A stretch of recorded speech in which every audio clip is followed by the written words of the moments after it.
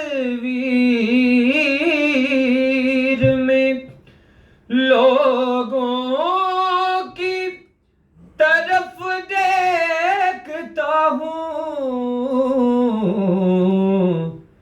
طیبہ جاتے ہوئے رستوں کی طرف دیکھتا ہوں، طیبہ جاتے ہوئے رستوں کی طرف دیکھتا ہوں، اپنے آئندہ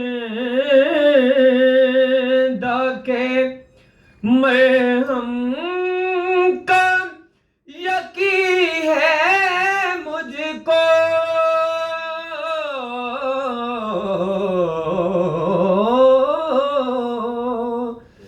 اپنے آئندہ کے مرہم کا یقین ہے مجھ کو،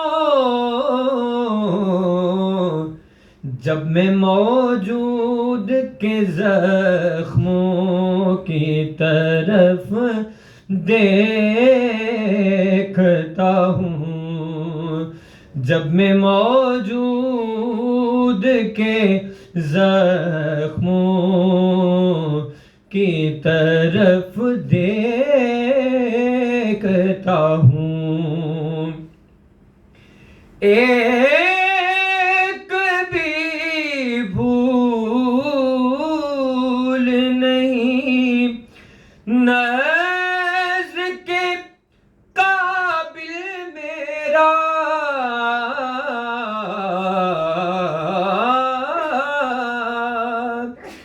ایک بھی بھول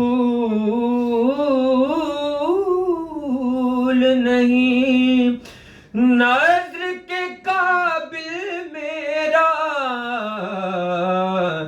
اپنے مرجھائے درختوں کی طرف دیکھتا ہوں، اپنے مرجھائے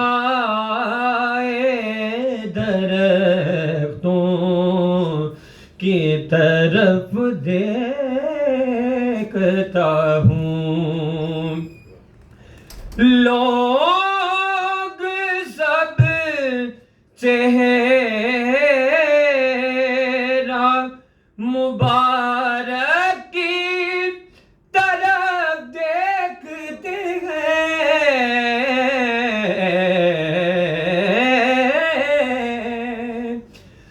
لوگ سب چہرہ مبارک کی طرف دیکھتے ہیں، میں فقط آپ کے قدموں کی طرف دیکھتا ہوں، دل مدینے میں تو جاں ہوتی ہے مکے شاہد،